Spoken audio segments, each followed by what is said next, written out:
Hey, friends, and welcome to the Amazing Entrepreneurs Club. I'm glad you're here today for another conversation with an amazing entrepreneur. This week, I'm excited to welcome Niraj Kapur, joining us all the way from Ireland. Niraj, how are you today? Sid, it's evening time and I'm absolutely fantastic. Always great talking to you. I can't wait. Well, I really appreciate you joining me today. And I want to just jump right in and please share with our listeners a little bit about who you are and what you do today. Well, today, hi, everybody. My name is Niraj. I'm a trusted sales coach. I'm a LinkedIn trainer.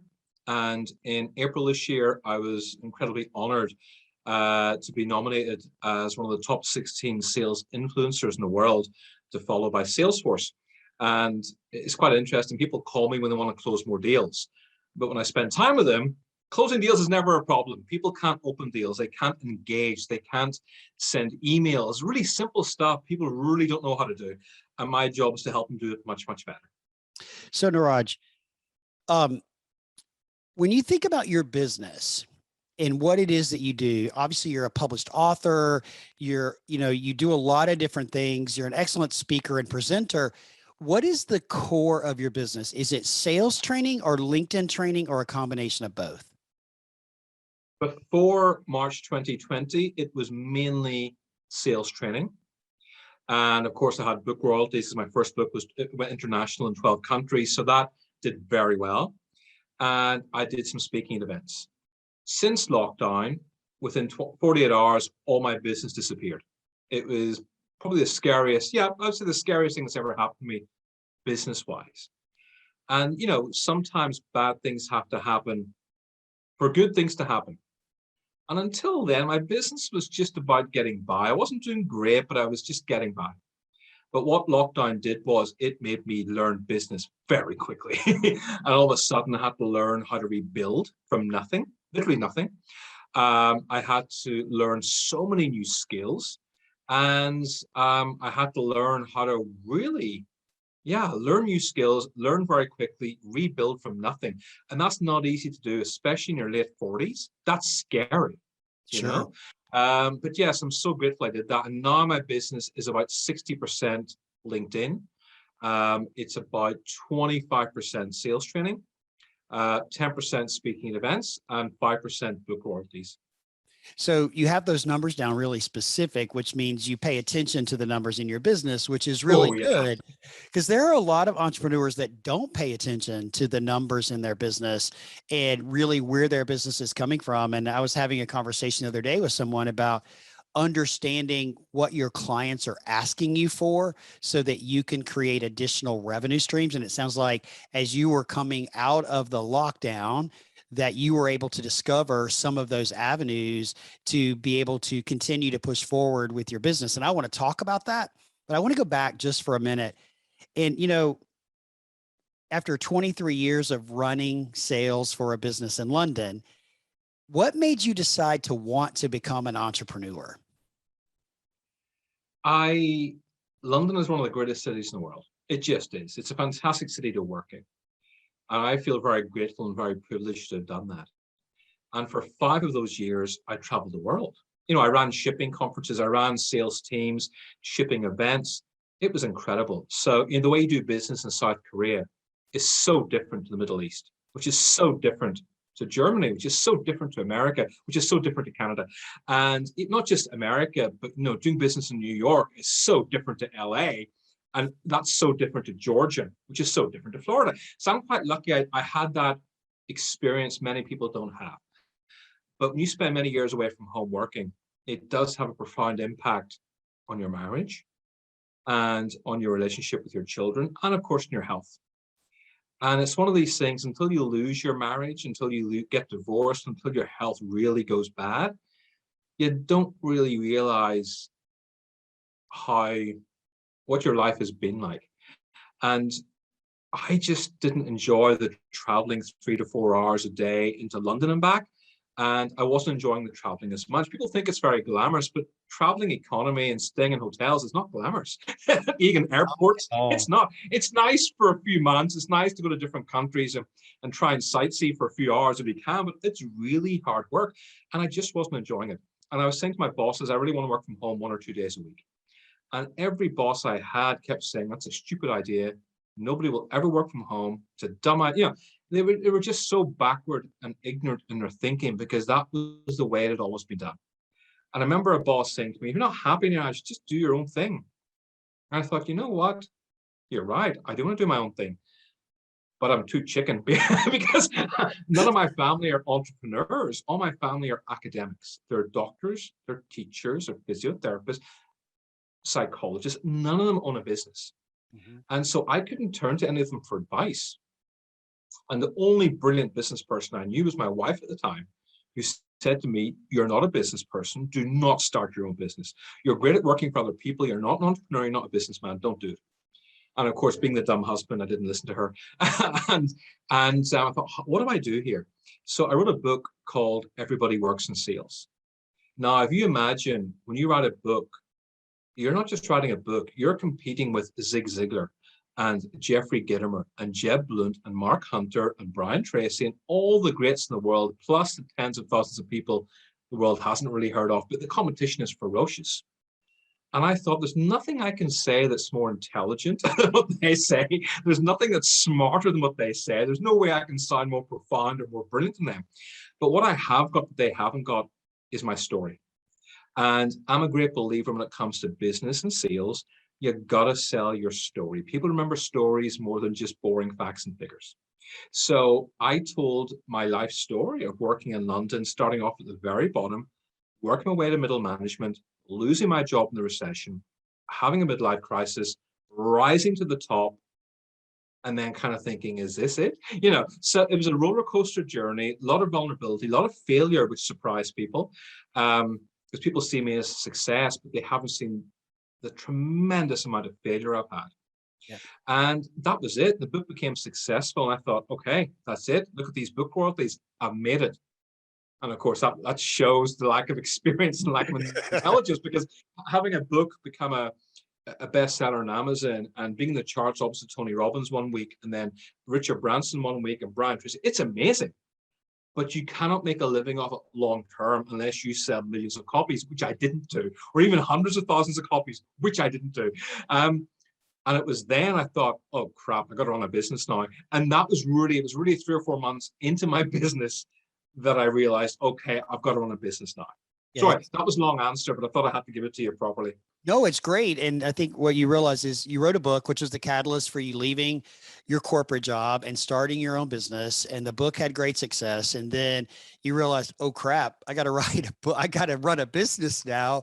And so then you started with your sales training, and then the lockdown comes along and everything changes. And I think what you described as what happened to you happened to a lot of people, including me. And, you know, one of the things I'd like to ask you, Niraj, is, I mean, you came out on the other side of this in a really, really good place. You're now one of the top in the world, recognized by Salesforce.com, sales trainers. You do an awesome job at LinkedIn training. You've been able to shift your business. Tell me a little bit, and our listeners, please, sir, about overcoming the mindset around that, because I think it's so important, because our mind can be a really good thing and then it can be a really bad thing. So tell us a little bit about how you did that. Yeah, I see a lot of entrepreneurs struggle with this, especially new ones, or ones who've been in business for 10 years and they're bored. And, you know, the first thing I do with anybody I work with, no matter who you are, is you have to have a vision board. And a vision board is almost like a visual template. And it consists of 2 parts, Sid. The first part is a lot of the great things you've done in life, because in life, we're very quick to criticize ourselves, but we're very slow to remember the good things we've done. So the first part of the vision board is all your achievements, both professional and personal. And the second half of the vision board is what you want to achieve in the future. And, you know, my vision board when I started doing this 10 years ago was the big house, the fast car, the beautiful holidays, which I achieved. But once I achieved that, I was so disappointed. That was one of the biggest shocks of my life, I think. Getting a 3-story English country house of $750,000. That's about $1.1 million. So that's pretty awesome. Yep. And the first month's amazing. You feel like a rock star. You have parties. People think you're great. Then you have to start working day and night to pay for the bills. And it's like, is this it? I'm not enjoying this. All I'm doing is working day and night to pay for the bills. And all my neighbors, they inherited money or married into money. And I was killing myself. And it's interesting looking at my vision board now, having gone through all that and been divorced and lost so much and lockdown. My vision board now is my charity work. It's my daughter. It's my friends. Traveling still plays a big part of that. But nowhere is there a sports car. Nowhere is there a mansion. Nowhere is there $1 million in the bank. I don't care about that anymore. And my life now has become one of serving and helping people. And as a result, I love what I do more than ever. I get less stressed out because my why is so big. A lot of entrepreneurs want to make a lot of money, or they want to change the world. And the first part of it is the wrong idea, to make a lot of money. I mean, money is good. I love money. Just to clarify, money is good. It gives you freedom, but it should never be your driving factor. And wanting to change the world is very noble, but very few people can do it. What you got to try and do is change yourself first. And then once you can change yourself and improve yourself, then you can help others. And that's kind of the stage I'm at now. I haven't quite got to the Bill Gates level of changing the world. I don't quite know how to get there, but that is my aim. But until then, I serve people every day. I help people every day. People see me as a person of value, and people see me as somebody who leads from the heart. You can't say that about many sales coaches. You just can't. You really can't. Very few do that. And that's a big deal to me. And that's how I live my life. And it's why I've kind of done what I've done, because my attitude and the way I do things is very different. So listening to you tell that story and listening to you talk about it, I've known you, Niraj, for what, January, probably be around a year. We met on Clubhouse. Yeah. As I heard you talking about LinkedIn, and I popped into the rooms you were hosting, and I learned a tremendous amount from you and the others, and was able to actually really improve my LinkedIn game. But it takes about 30 seconds in listening to you talk in a public platform to understand that you lead from the heart. I mean, the way that you serve, and serve so hard to people that are strangers on the other side of a phone, is impressive. It's admirable, honestly. But that resonates with who you are and your personality. And I think that's one of the things that makes you an amazing entrepreneur, is that right there, is because you are leading that way and you are serving that way. But you said something that I also think is really important, that a lot of people need to understand and listen to very closely. You can't change and impact the world until you change yourself, until you go on that journey to improve who you are and to become better at who you are. I mean, Niraj, we could probably talk the whole episode about this, and I don't want to, but I remember when I think back, I've been in my own business now a little over 5 years. And I think back to who Sid was in corporate America before I became an entrepreneur, and 5 years later, who I am today. If you knew me and worked with me 5, 10 years ago, and you work with me now, I'm a completely different person. I have completely transformed in investing in myself and learning and educating myself and growing as a human being to become a better human being. And that journey that you talked about, I think, is really powerful. No, thank you. And you should be getting better every day. I mean, if you'd met me 2 years ago on Clubhouse, I would have given you value. I would have been a nice person, but I wouldn't have connected with people as quickly. I probably would have tried to sold to people much harder what I did, partly because I didn't know any better, and partly because, at the time, we don't often understand this as human beings, Sid, but a lot of the time we have to go through personal tragedy or personal heartache in order to become better human beings. And at the time, it doesn't make sense. I was so angry when I got divorced. 21 years of marriage. It was my decision, by the way. We just kind of grew apart. And my ex-wife couldn't accept that. And she got very angry and very vindictive. And it affected me mentally in ways I never imagined. The few friends I had took her side, and I was left with nothing. She's living in a beautiful English country house we used to live in. And I was so distraught and devastated, I left England to go live with my parents in Ireland. I mean, that's a really big step down. I felt really ashamed, and I really fell hard. And my mental health was not good. My physical health was terrible. And she was still doing amazing. She's still doing amazing now, but I just didn't cope well. And so that's why I've spent so much time this year, especially beginning of the year, working on emotional intelligence, working on meditation, working on stress, having daily walks in nature, really working on me. And unfortunately, when you get to a certain age, especially for men, your late 40s, changing is so difficult. I cannot tell you how difficult it is. So difficult to change. And lockdown didn't help. I was stuck for 5 months in lockdown. I saw nobody for 5 months. It was horrible. So, I really had to rebuild. It was very difficult. And as much as I truly hate having gone through that process and that trauma, and it was traumatic, I'm glad I went through it because it's made me a kinder human being, a more understanding human being, a better person. And that has massively impacted me in my job because I serve other people better. Notice I didn't say I make more money, even though I do, but I'm not saying I make more money or I crush it or I kill it or I smash my profits. No, I'm a better person and I understand people more, which means I serve them better and then I earn more money. So the money is the end result, and that's important. Well, there's so much there, and I'm going to end this section by talking about and highlighting what you said, Niraj, which is the journey that we must go through as an entrepreneur is as important as who we are on the other side. Because as you said just a few minutes ago, it impacts our story, and we can tell our story more and better because we've been through this. And if whoever tells you that being an entrepreneur is a road that is paved and it goes straight up is lying. Right? You're laughing because it's not true, because it's a bumpy, rocky, up and down road. And I think the term entrepreneur is honestly over glamorized, and people think, oh, I'm going to be an entrepreneur and I'm going to have all this great success in 90 days. And yeah, you're going to have to walk through some things in order to get there and go through some very uncomfortable situations and ask yourself some really difficult questions, which is what I'm here to do with you, Niraj, just ask you some really good questions. So let's keep going forward if that's okay with you. That's absolutely fine, Sid. Go ahead. All right. So Niraj, you've answered this already, but I want you to think about the answer maybe a little bit differently as to what's been one of your biggest challenges and how did you overcome it? When you lose all your clients within 48 hours, you really panic. What do I do now? Because I still had a mortgage to pay. And at the time, my daughter was in Australia at university in Melbourne. And I'm like, what do I do here? Literally, that was it.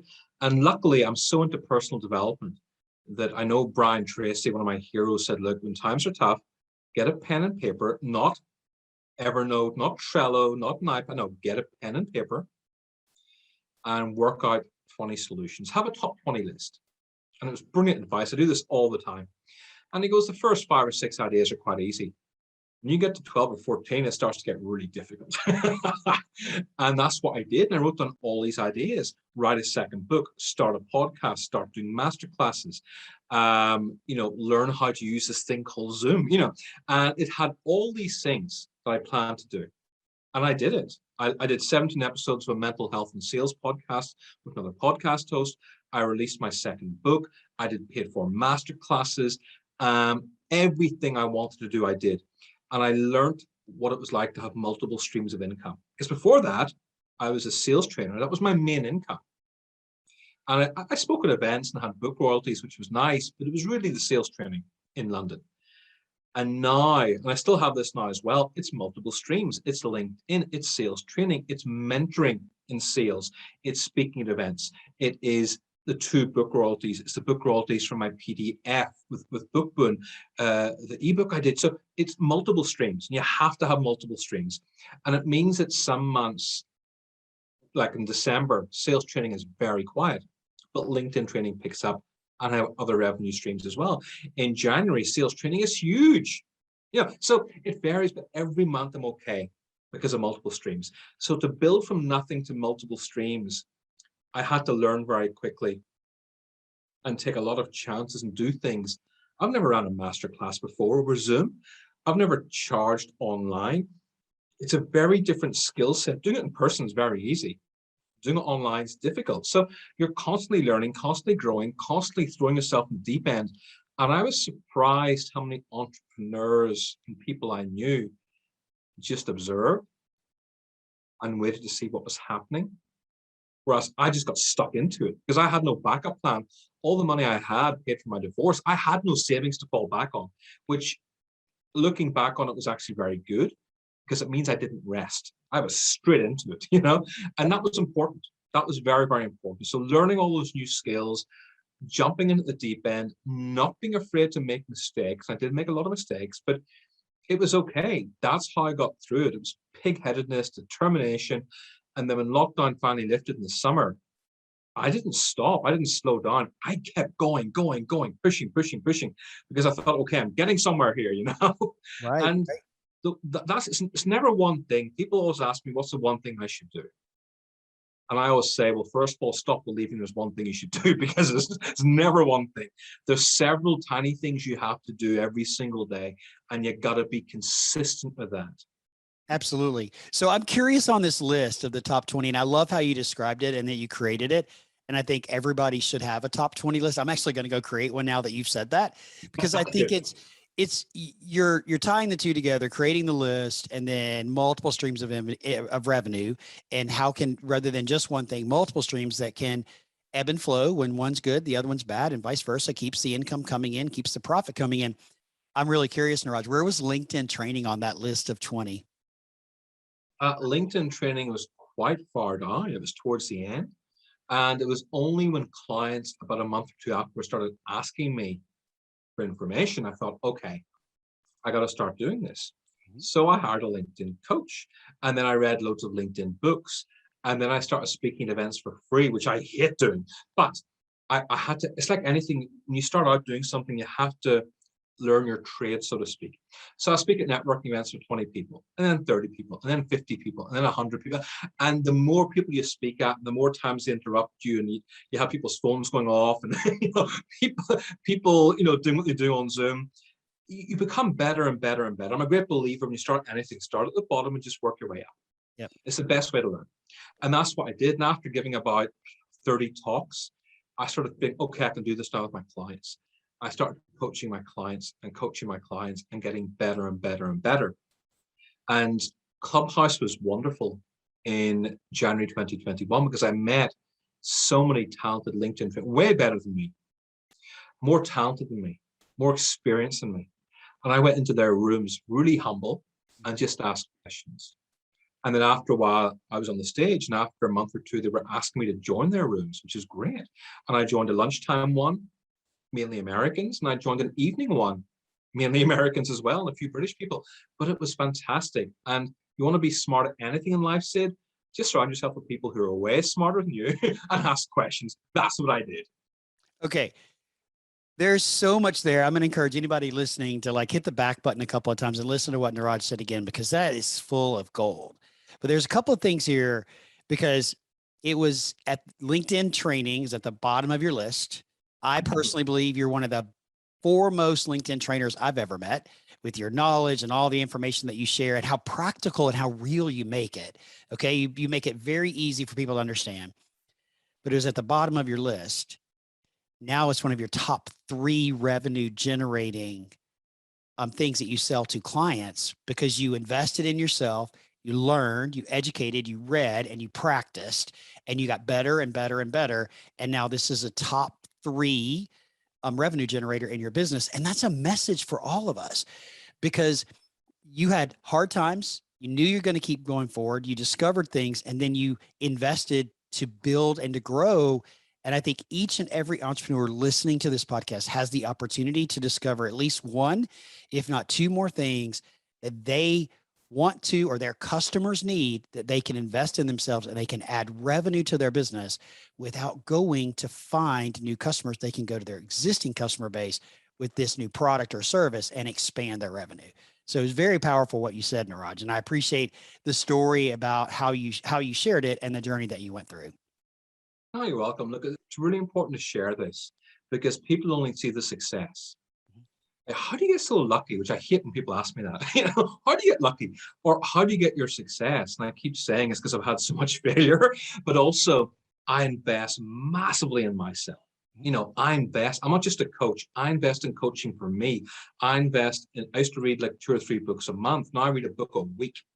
Wow. And, I go on courses two to three times a year. Plus I have an inner circle of people I ask advice from. I am constantly learning, growing, developing. I don't want to settle. And plus, I enjoy it. I love the learning process. And you have to have that attitude. And a big mistake I see entrepreneurs making, Sid, is they invest very heavily in the technology side of things, but they don't know how to invest in the human side of things. So what I mean by that is they'll go to networking events and they will talk nonstop about their product, but they haven't a clue how to sell it. Most entrepreneurs are really bad salespeople. You get some who are just really slick and very cool, but a lot of them are just very bad because they don't understand sales. They will spend a fortune in technology. They will spend $20,000 a year on a business coach, but they won't think of investing anything in sales. And that is where most entrepreneurs fail. They don't fail because they're lazy. Most entrepreneurs I've met are very hardworking. They don't fail because they're stupid. Most entrepreneurs are very smart. They fail because they do not invest in sales. And I cannot stress that enough. I see it every single day, not every week or not again. Every single day I see entrepreneurs fail because they do not invest in sales. And I just wish I could change that more. I really do.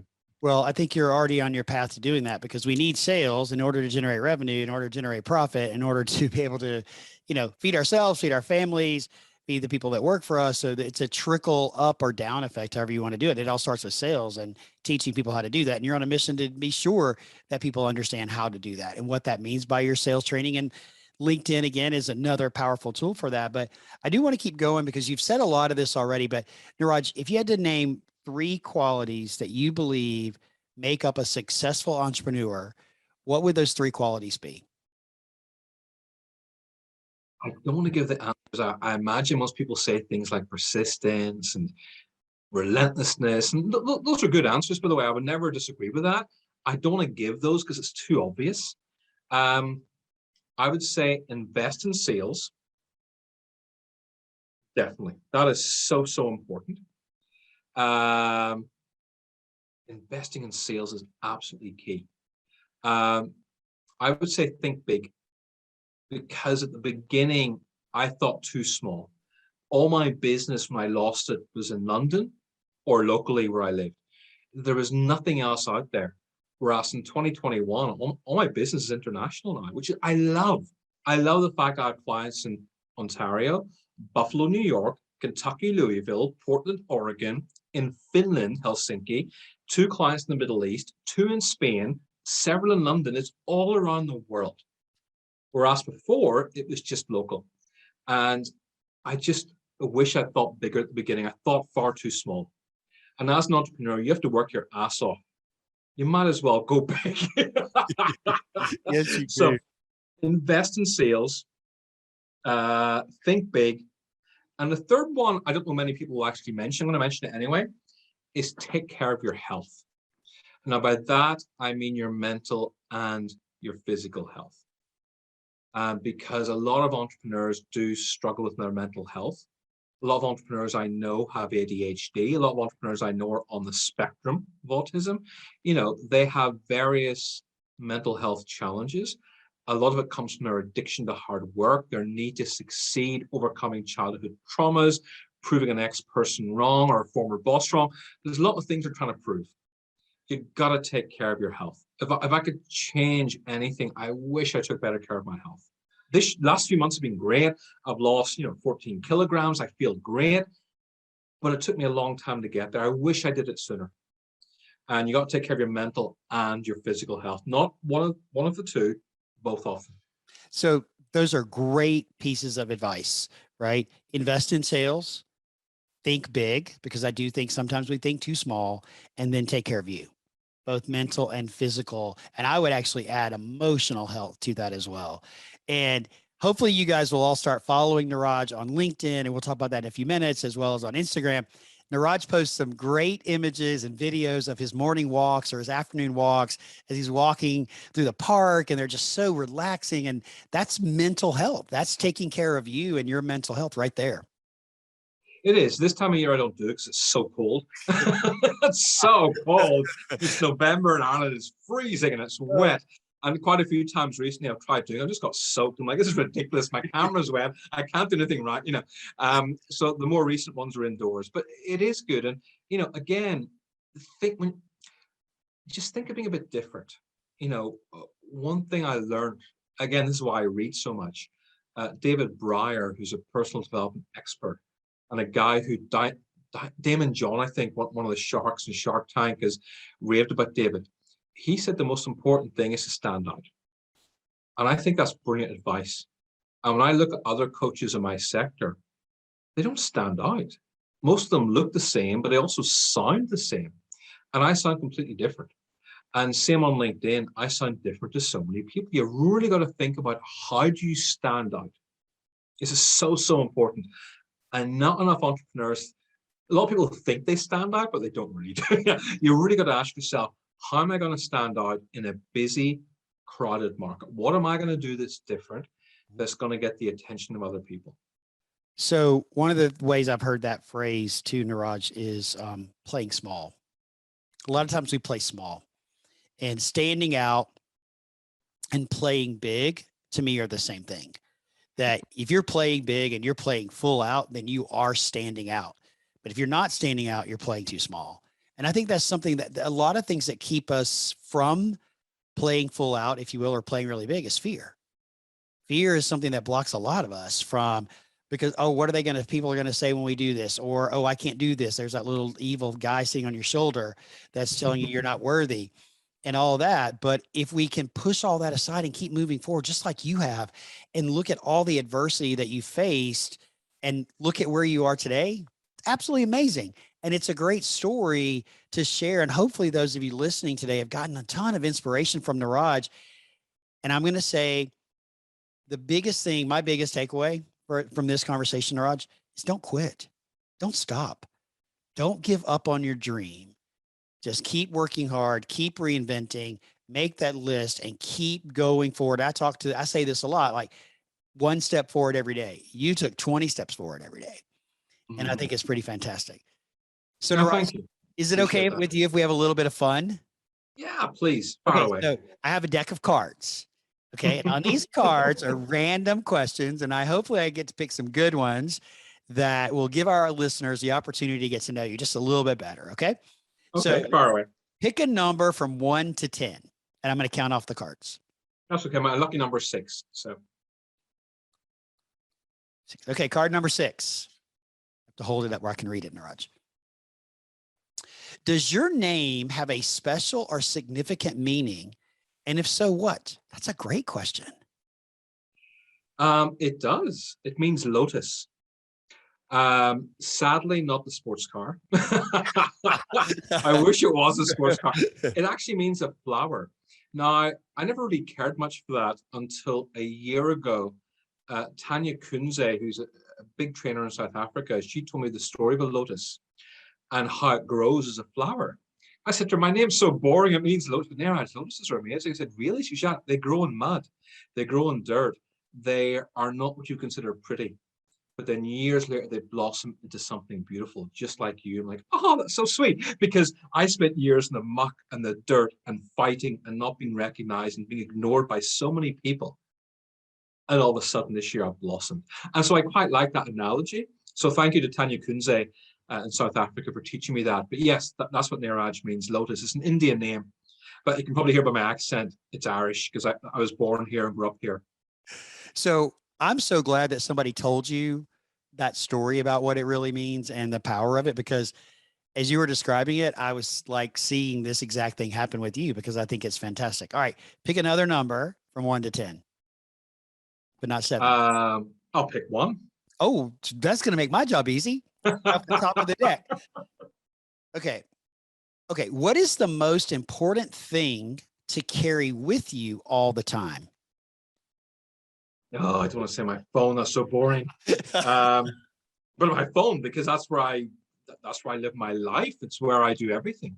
So I'm going to remove that card from the deck because that card got asked to Dr. Kristen Donnelly in episode 2.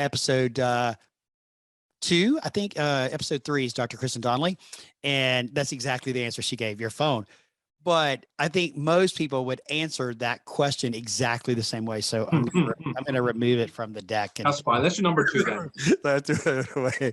All right. So another question, another number from 1 to 10. Number 2. Oh, number 2. 1, 2. I'm not going to ask you that one because that one we got asked on the same episode. I'm going to shuffle the deck again a little bit more, Niraj. My shuffling skills are. Well, I say 3. It's going to be boring now. So let's go to number 4. All right, number 4. What do you consider yourself an expert at? Leading from the heart. Yeah. Okay, that is not what I thought you were going to say, but I absolutely love it. It fits perfectly because you know what I thought you were going to say. Yeah, probably LinkedIn training maybe. Yep. But here's the thing. There are literally now on LinkedIn thousands, and I mean thousands of LinkedIn trainers. Mm-hmm. And some of them are very good. Mm-hmm. Some of them are really bad, sadly. And I hear a lot of the ones that are really bad. They come into my rooms on Clubhouse or LinkedIn, ask me for advice. And then 2 weeks later, I see them advertising on Instagram or Facebook as LinkedIn experts. I'm like, hang on a second. You were in my room 2 weeks ago saying you can't find leads and you don't know how this works. I'm like, you shouldn't be asking me those basic questions if you're really a LinkedIn trainer or a coach, and now you're calling yourself an expert on Instagram. And, but a lot of them look the same and sound the same and act the same and behave the same. And I don't really know what distinguishes many of them. But leading from the heart, not many coaches and not many trainers can say that. They will say dumb things like, hi, I'm an award-winning coach. Guess what? Nobody cares. Or I'm a best-selling author. No, you've self-published a really bad book. That's what, but it's about standing out. And leading from the heart, to me, really says something that a lot of people don't say enough of in their work. Yeah. It's a great answer, my friend, and I really appreciate the way that you did it. Not what I would have expected, but I absolutely loved it. All right, I got a bonus card just because I want to ask you a bonus question. Okay. Well, if you were a bartender, which famous person would you most like to serve? Oh, if the person's alive, doesn't matter. If it was alive, it would be Bruce Springsteen. Okay. Because he shares a lot of the values I have. He shows people a great time. He leads from the heart. He fights for good causes. To those listening on audio, I currently have a ridiculous handlebar mustache because I'm fundraising for November, which is a charity for mental health. I do this every year. It's my 9th year doing it. So again, causes like this are important to me. Every month, I'm always raising money for different charities because that's what I'm about. It's part of my life. And Springsteen's like that as well. He's always fighting for good causes, raising money for good causes. He's one of the few celebrities out there that takes a political stance. Let me rephrase that. A good political stance. Nice reframe, Niraj. Nice reframe. Yeah. You get people like James Woods who do dumb ones and make really dumb comments, but Bruce is fantastic. And I just love to chat to him. Yep. Just talk to him because I have all his CDs. And I have his autobiography, Born to Run, which is amazing. And for Christmas, I'm going to get his Renegades book with Barack Obama. And I think he's amazing. So definitely him. Somebody dead who had to serve in a bar. I think Martin Luther King.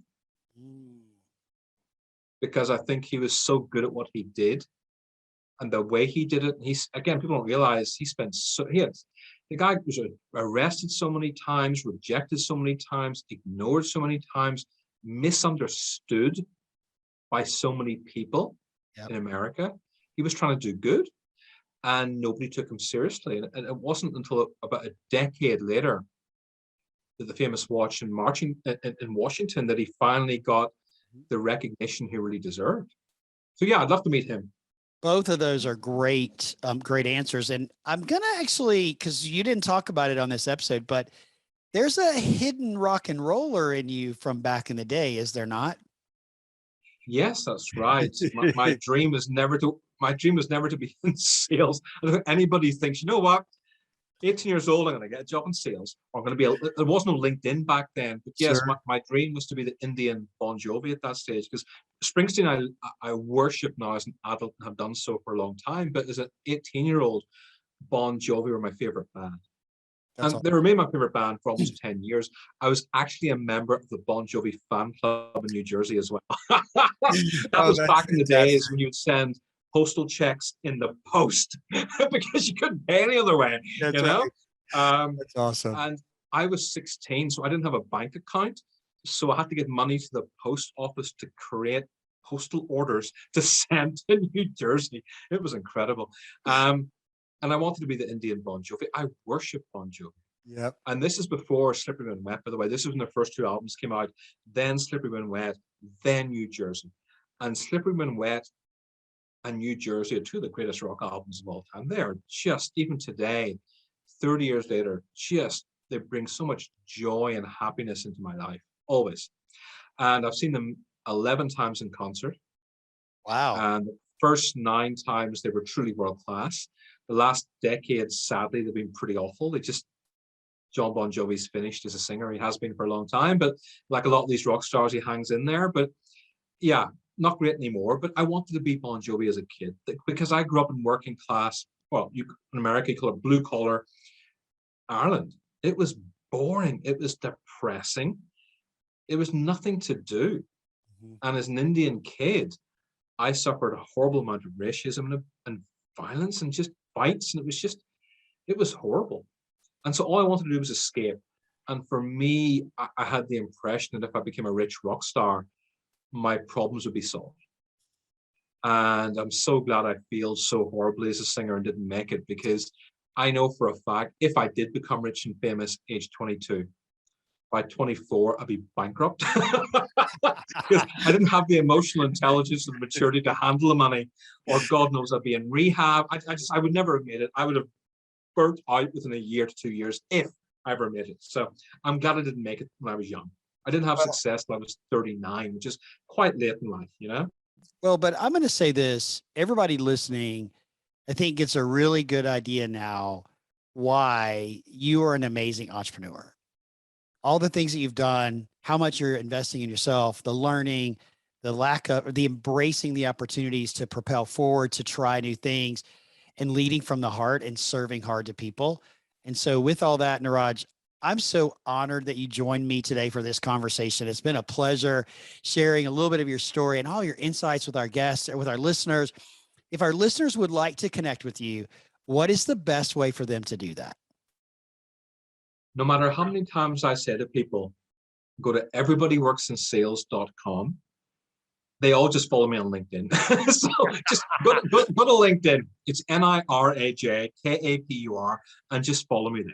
But you're still welcome to go to Everybody Works in Sales and download my free sales PDF, get into my newsletter. But people just follow me on LinkedIn. All right. So we're going to do a couple of things here. We're going to put we're going to put a link to the book, Everybody Works in Sales. We will put a link to your website, Everybody Works in Sales, and then we will drop your LinkedIn profile there for them to have access to. That'll be in the show notes and on the webpage if you're on the web listening. And just one reminder is, if you do reach out to Niraj on LinkedIn and you send the request to join it, to connect with him, please be sure you add a note and let him know you heard his episode here on the Amazing Entrepreneurs Club, and that is why you're connecting with him. So that's a golden rule of LinkedIn, is it not, Niraj? Oh, please. And when people send me when you send anybody a personalized invite, you immediately stand out to them. And if after connecting, you leave a voice note, again, it's about standing out. I left what? 1, 2, 3, 4, 5, 8 voice notes today. 2 were happy birthday voice notes to just people I know. A few of them were voice notes saying, well, you know what, I love that post you did. I thought it was really brave. I thought it was courageous. I just wanted to say, I wish I did it. Congratulations to you. And then one person was saying, look, thank you. I was offered to be another podcast. I can't make it my way on business to London next week. But again, it's standing out, and voice notes and just personalized invites are such important ways Absolutely. of doing business, So Niraj, are you still hanging out on Clubhouse? I've cut back massively, Okay. partly because it doesn't quite have the same excitement that it Sure. happened. I mean, at the beginning, it was great. Yep. And I'm so grateful for the friends. I'm meeting people like you, and that was so cool. But it's the guys who ran it, or the people who founded it, just didn't do a very good job in liaising with people like myself. They really were very sloppy that way. They didn't invest in their customer services. That's a good lesson for entrepreneurs. Reach out to people and talk to them. Sure, absolutely. Well, I'm going to say this. If you do have the opportunity and you see Niraj on Clubhouse and you see him talking about LinkedIn, hop into that room because he's going to drop some amazing nuggets for you. Niraj, thank you again for joining me. It's been a pleasure having you on. I appreciate it very much. To all of you listening, check out the show notes to find all the contact information for Niraj. Go out there and make today great, and we will see you next week right here in the Amazing Entrepreneurs Club.